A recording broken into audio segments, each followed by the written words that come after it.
going to raise it since Lisa's not here. Good morning to everybody. Thank you for being here this morning. For those of you that are keeping track, this will be day 20 days since the Democrats recklessly shut down the United States government. And the Democrats are making some very costly history here. Don't lose that in all that's happening. This is now the third longest shutdown in history. And when you look at it carefully, it is now already the longest full shutdown of all time. You had an example in 2018, and you had one back in 1995 that were longer, but they were partial shutdowns because they only affected a part of the federal government. This is everything. And it's also important for us to note, this is the first time in history that any party has had the audacity to shut down the government over a totally clean, nonpartisan continuing resolution. This is a political stunt, and it's the first time it's been done, and it is the most costly, most selfish, most dangerous political stunt in the history of the United States Congress, because as we have stood here day after day after day explaining all the Americans who are being harmed by this nonsense.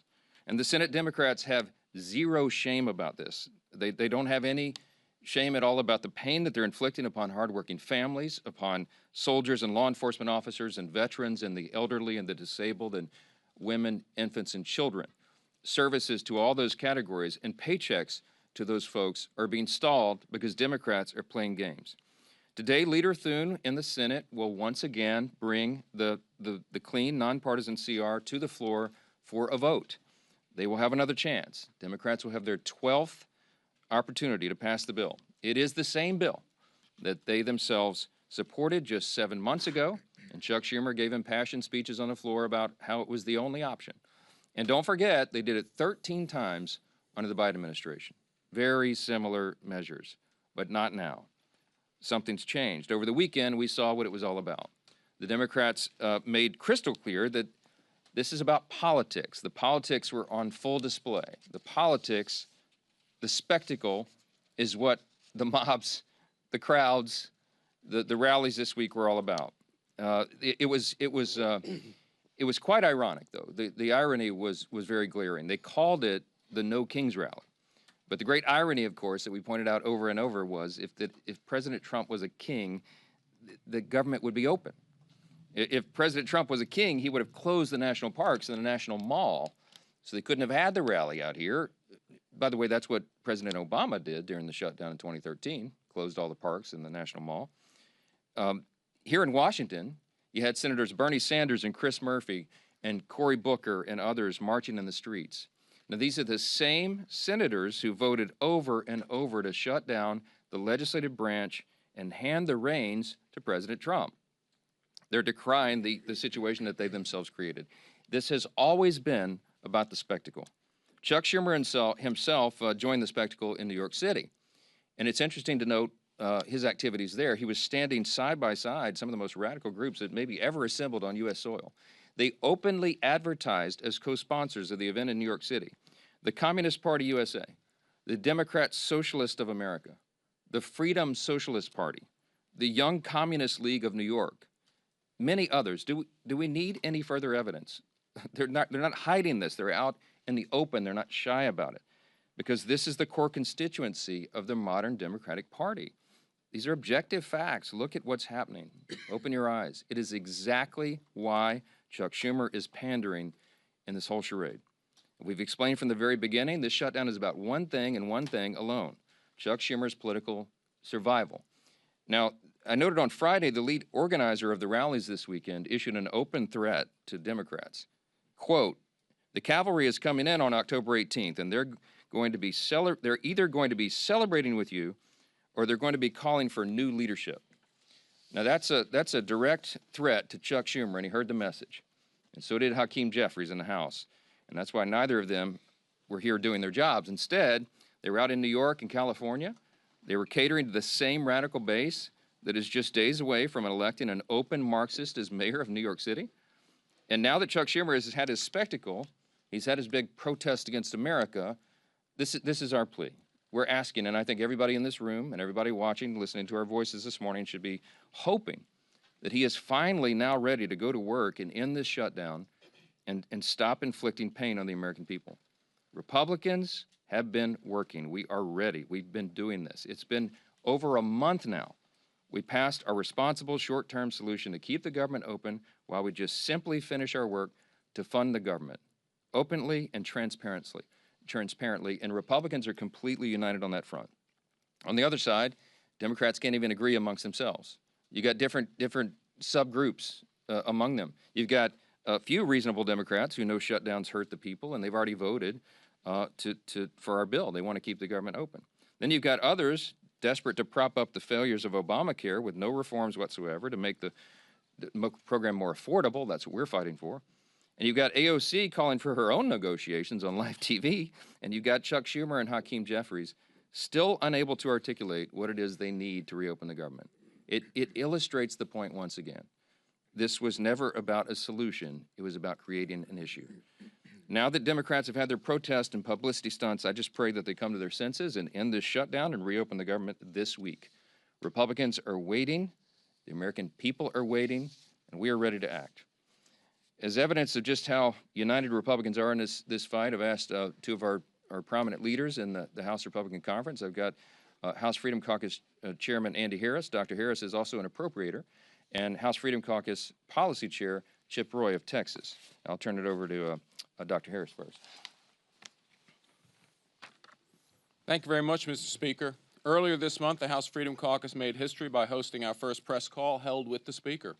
And today we're doing it again, standing shoulder to shoulder at a full leadership press conference as part of the united Republican front against this Democrat-led shutdown. On the Sunday morning shows yesterday, the Democrats tried once again, unconvincingly, to say that they are not to be blamed for the shutdown. But the reason that the government remains shut down is becoming crystal clear to Americans. It's because Senate Democrats have chosen to pander to their radical base instead of doing their job for the American people. Senate Democrats have had the opportunity to vote 11 times for the House-passed bill that pays our troops, pays our law enforcement, and pays our air traffic controllers now, and would immediately reopen the government. Instead, they've sided with the same radical activists who filled the streets this weekend chanting "No Kings" at rallies backed by the Communist Party USA and socialists, the same people who claim to hate power while demanding more control over your life. The question before us now is simple. Will at least 5 Senate Democrats relent and break from their party's left-wing fringe and vote to reopen the government today? Let's also be honest about what the Democrats are really fighting for. They're demanding taxpayer-funded health care for illegal immigrants. They want to eliminate work requirements for welfare for able-bodied adults who could work but choose not to. And they're defending hundreds of billions of dollars in continued corporate welfare for big, profitable health insurance companies that have already made a fortune off Obamacare with the Biden bonuses that the Democrats scheduled to expire at the end of this year. House Republicans have already done their job. The only thing standing between America and a reopened government is a handful of Senate Democrats too afraid of their activist base to do the right thing. But it's time for those 5 Senate Democrats to show some courage, stand against their leadership, but with hardworking Americans, and vote to reopen the government. I want to close by thanking Speaker Johnson for his leadership in standing firm against the radical left's unreasonable demands and for standing with the American people. Thank you, and I'll turn this over to Congressman Chip Roy. Thanks, Andy, and I want to thank the Speaker and the leadership team and the President for their leadership during these last several weeks. I'd say it's good to see you, but I mean, honestly, I'd rather be in Texas. But I'm happy to be here today with these guys. No one disputes one obvious fact. It is Democrats who have chosen not to fund government. Can we at least establish that truth, right? It is, in fact, the truth. And the question is why? And you saw it on Saturday. It was basically for a political rally for cover for Chuck Schumer, who's in his own political battle in New York. That's the truth. And the irony of this is this No Kings rally. What are we actually talking about? I mean, it wasn't President Trump, but Democrats who tried to make us take a shot or lose our job. It wasn't President Trump, but Democrats who were burning our cities to the ground in 2020 and attacking police officers. It wasn't President Trump, but it was Democrats who want to push boys into girls' locker rooms, who want to force surgeries upon children. It wasn't President Trump, but Democrats who pushed fraudulent mail-in ballots in 2020 and left the elections in question. And then when Americans dared to question that stuff, they sought to jail the American people. They weaponized the government against the American people. And now they want to turn around and say they're going to have a No Kings rally? This is the dying breath of a bankrupt party, in my humble opinion. All too happy to shut down the government and then have a Chicago teacher walk around with this symbol against her neck. Somebody tell me how that's appropriate. Where are the Democrats that are crying out about how horrific that was? And by the way, where are the Democrats who are calling out the Attorney General in Virginia for calling on the death of children of a political opponent? Where is Abigail Spanberger, one of our former colleagues running for governor of Virginia? Do they not have the courage to call out fellow Democrats for that absurdity? The truth is, we have a president. We don't have a king. We have a president who loves our country, who rightly said yesterday that he's working his ass off to make this country great. He is correct. Brokering peace deals in the Middle East, rebuilding our military, rooting out DEI and critical race theory, declaring cartels as terrorist organizations, focusing on Antifa, defunding the World Health Organization, getting us out of UNRWA, making sure that we target the Southern Poverty Law Center, who are, going after people like our friends at the Family Research Council or ultimately Charlie Kirk, securing the border, passing the Lake and Riley Act. These are the things the American people want us to do, not shutting down the government for political rallies. And the truth is, the Marxists, the radicals, and the Islamists, the Democratic Party promoted this weekend. They cannot handle the truth. The truth is that there is a king, and that king is Jesus. And the president has been willing to say it. His administration has been willing to say it. And Charlie Kirk was willing to say it, and he got killed for it. Democrats are using this ridiculous political exercise to hold hostage the government of the American people, pretending it's about health care. Meanwhile, it is Democrats who have been holding the American people hostage to an unconscionably broken health care system that they themselves created. We're saying no more. We're the party that's standing up for hardworking Americans who can't afford health care, who can't afford insurance. We're not for giving more money to the insurance companies. We're not for a $400 billion blank check to big corporate America and corporate welfare, like my friend from Maryland said. We're not for health care for illegal aliens, but for standing up for American citizens to be able to afford health care, to carry forward the president's good policies like short-term limited duration plans and other ways that people can actually go and afford health care. We're for law and order. We're not for hate-filled lawlessness. We're for common sense, not radical surgeries on our children without parental consent to say a boy can be a girl.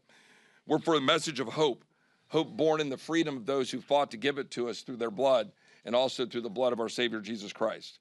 Republicans are working to make America great again. Democrats have been trying to run out the clock.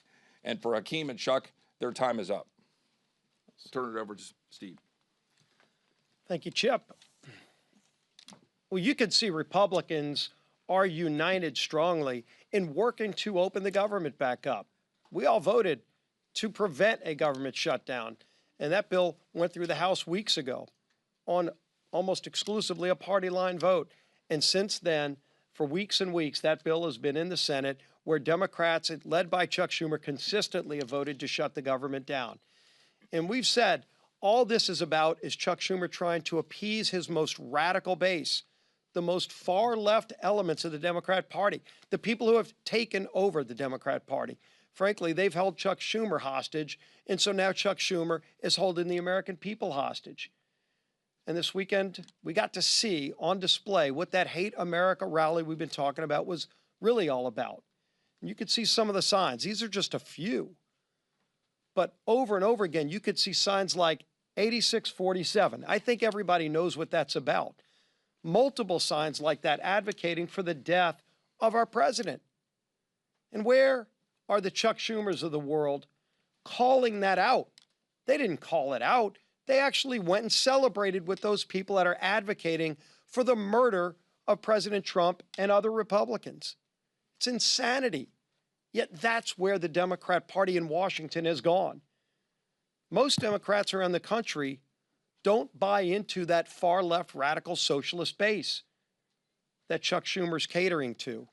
And that's why so many are walking away from that party. But in the meantime, that's who is controlling the the Democrat Party here in the United States Senate and in Congress. And that's why we continue to be at this stalemate, not because there's some ability for us to come together and find a common ground. We've been trying. We had a provision in the working families tax cut that would have lowered premiums for families, healthcare premiums, by 11%. It was scored by the Congressional Budget Office to do that. 11% reduction in premiums for families. And you might ask, well, why is that not law of the land? Because it passed the House. Well, when it got over to the Senate, it was Senate Democrats who went to the parliamentarian and fought to get that provision removed because they don't care about lowering premiums for families. They really don't, and they showed it over and over again. What do they care about? They care about catering to the most radical elements of their base. You could see the sponsors, and it's been mentioned before, the Communist Party of America, the Socialist Party. Well, that's who's taken over the Democrat Party. That's not who America is. America is not a socialist nation. It's surely not a communist nation. But the Democrat Party here in Washington is trying to pull the country down that rat hole. We've seen it over and over again. That experiment's been tried time and time again, and you could go look at the scrap heap of history to see other countries where it's failed. Why won't they go protest over in those countries and just be a part of those countries where it's already failed? But they come here and they lie about our president. They call him a king, where ironically, they're also advocating for the death of that democratically elected president. And so you've got to see it all on full display. And hopefully that's what Chuck Schumer needed to go through to show them that he's still keeping the government shut down to appease that group. But now that rally is over. And the pain that he has inflicted on American families continues. It's time for Chuck Schumer to end the pain he's inflicting on millions of American families. And finally, vote. Just 5 Senate Democrats need to come together to vote to open this government back up again. We still have big differences, and we'll be negotiating our differences in the weeks ahead. But it's time he releases the American people from this crazy experiment. With that, bring up our whip. Tom Emmer.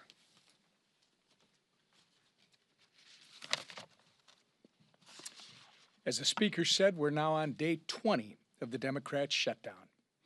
For everyone tuning in, here's a quick review of everything that's happened in the last 3 weeks. Republicans did our jobs. We passed a clean, nonpartisan government funding bill that Democrats supported just 6 months ago and passed 13 times under the Biden administration. 11 times now, Democrats have refused to pass our clean CR, shutting the government down in the process and forcing Americans to pay the price. In order to simply turn the lights back on, Chuck Schumer and Hakeem Jeffries have demanded $1.5 trillion in new spending for things like taxpayer-funded health care for illegals and cutting $50 billion from our rural health care fund. They've taken the American people hostage while pointing fingers at us for refusing to concede to their absurd wish list of demands. But Republicans have been clear. We will not negotiate under hostage conditions, nor will we pay a ransom. The Democrats' position is totally unreasonable. It's hypocritical, and it's pure partisan politics in a desperate attempt to score points with the radical, pro-terrorist wing of their party. Now that their Hate America rally is over, I hope that at least 5 Senate Democrats will finally do the right and responsible thing by breaking ranks with Chuck Schumer, passing our clean CR, and reopening the government. If they continue to refuse, we're going to continue to hold them to account. And I hope members of the media in this room are going to do the same. With that, I turn it back to our Speaker, Mike Johnson. Okay, a few questions. Chad, go ahead. Chad. Thank you. We understand concerns about air traffic control. We understand that they're going to lay off workers at the Nuclear Security Administration. What keeps you up at night about what parts of this federal government are not operating? Well, those are 2 good examples. The question is, when when the administration is required to triage federal spending, they have to look and evaluate what are the most essential and what are the less essential functions of the federal government. And they look at policy, personnel, and all these offices. But the things that concern me the most are TSA, for example. I mean, you're right. We are shorthanded already with air traffic controllers, with TSA agents, keeping the airports safe and our flights safe. We cannot afford this nonsense. And I think the Democrats in their heart of hearts know that. When you're talking about nuclear deterrence, our former colleague Brandon Williams was a congressman from New York, and now he's now been confirmed, and he's one of the people in charge of nuclear deterrence for the United States. He's a former officer on a nuclear submarine. He brings a lot of experience to that job, and he came to sit down with me a few days ago, end of last week, and he said, "I just want to articulate for you how serious this is in terms of national defense." And we didn't get into the classified parts there. We weren't in the skiff, but suffice it to say that every day that the government is shut down, it is a danger to the American people. We're in a nuclear arms race with adversaries right now. It can't be any more serious than this. China, Russia, Iran, North Korea, you've seen what they're up to. America is the last great superpower on the planet, but we have to maintain that status. And if we get behind on funding or personnel or any of these projects that we're involved in that are at a level that we can't talk about in here, it's very serious. So you have every function of the federal government that is being adversely affected. Of course, it's troops. We got the troops paid, thankfully, the middle of this month, because the president did heroic work. They found money within DOD that they could use on a temporary basis. But that money is going to be exhausted. You can't have the troops unpaid. You can't have Border Patrol agents unpaid. They've got to defend the country. And this is not a game. And that's why you see us so frustrated up here every day. Again, I'm going to reiterate what we said earlier. This is the first time in history that we've been in this situation. There has never been a party that shut down the entire government or a party that shut down, over a clean CR for nothing but political partisan purposes. Their rally illustrated exactly what we've been saying for the last 20 days. This is about politics, and it's disgusting. Yes, sir. Speaker Johnson, you say that Democrats had a Hate America rally, but what does it say that the President of the United States over the weekend released a video of him pooping on the American people? The president uses social media to make a point. You can argue he's probably the most effective person who's ever used social media for that. He is using satire to make a point. He is not calling for the murder of his political opponents, and that's what these people are doing. I mean, they're in one of these photos. I think there's a picture of the president hanging in effigy by a noose on one of these. The one on the far end. I mean, it's unconscionable. Look, America is built on the idea of free speech. You have the right to protest. Of course, we jealously guard that. I mean, Chip and I are attorneys. We've defended that right in the courts. But what they're doing right now is different. They are trying to incite violence. It's not funny. You don't mock a president who has already had 2 failed assassination attempts on his life. This is not a game. And the idea that communists would be supporting this is unconscionable to us.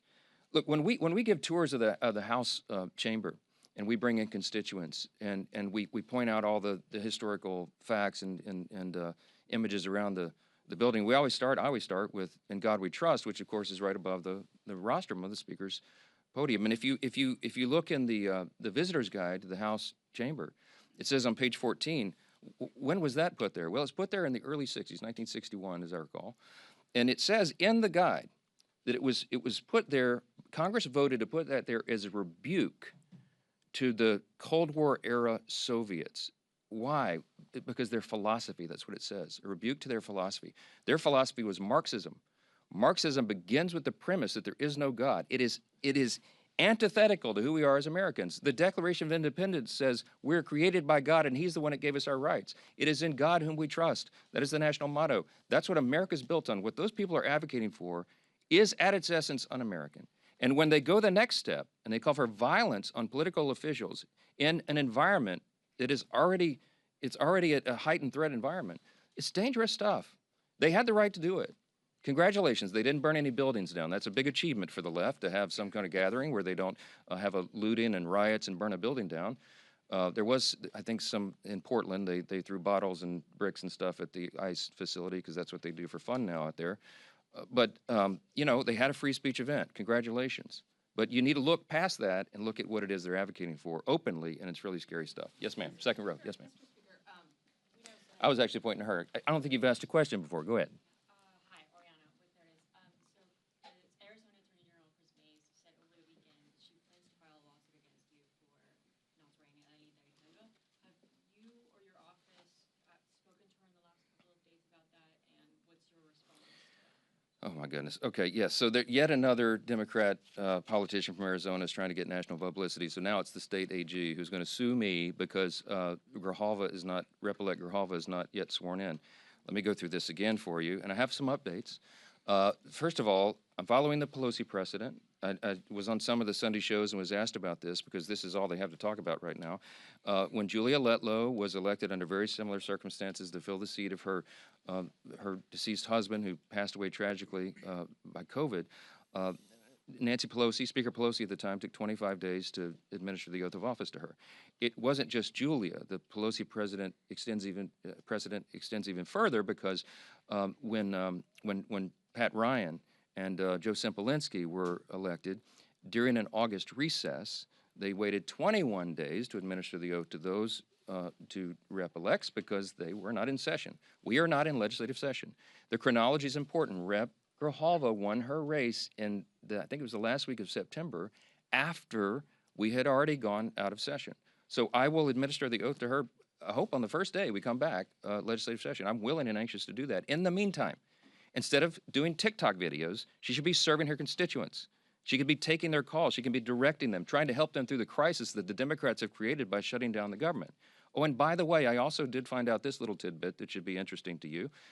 When a rep-elect comes in on a special election in particular, it is up to the leaders of her party, his or her party in the House, to give them guidance and direction. One of the first things they do is reach out to what we do is reach out, majority leader, or reaches out to the rep-elect and says, hey, welcome, congratulations. Here's all the things you need to do. Here's the office of the chief administrative officer of the House, and they will help you get all of your computers set up and your passwords and all the rest. That call was apparently never made by Rep. Grijalva, and I don't know if the Democrat leader's office didn't inform her of that. But I found out this morning that the person who runs that office in the chief administrative office is on furlough because they voted to shut the government down. And so that person didn't reach out affirmatively, but now it's been sorted out, and I'm told they're going to her office today because she made a TikTok video saying that she couldn't use her computers. Well, she'll be able to use her computers now. Okay, she has 16 staffers. They need to be taking calls, and they need to be helping their constituents, just as Republicans are out in their districts right now, helping them navigate the chaos that is created by Democrats who are playing political games. Yes, next question. Yes, sir. Are we not fast approaching the point where this CR doesn't buy you time for appropriations? Well, I would defer to my appropriator buddy up here, but here's the thing. The appropriators have been doing great work. They're continuing to work. Even during the shutdown, they're working individually and on their subcommittees and among themselves and even across the aisle to get the next batch of appropriation bills ready for passage. Is the time eroding quickly? Yes. Is it dangerous for them to shut the government down right now? Yes, because we have very pressing matters that we need to handle, but we can't do it when the Senate is stalling all of that, stopping it. We passed 12 separate appropriations bills through the House committee. They've done their work. 3 of them off the House floor. 3 bills off the Senate floor. They don't match up exactly, so we're going to conference committee on that. We have to finish that process. We have to rebuild the muscle memory for regular order because that is how we serve as good stewards of the American taxpayers. We're anxious to do that. We hope the Democrats will see the light. We hope that you will ask them the tough questions this week. Why in the heck are you doing this? What is the point? What is the purpose? And don't let them say it's about Obamacare subsidies because that was always going to be the subject of debate internally and across the aisle between the caucuses and amongst everybody in the month of October. And they are now eating up the clock for us to have the thoughtful debate about reforms and things that might be necessary if indeed that's going to be extended. So it's on them. You need to ask them the tough questions. We're here to do the work. We'll continue to do it. Thank you all.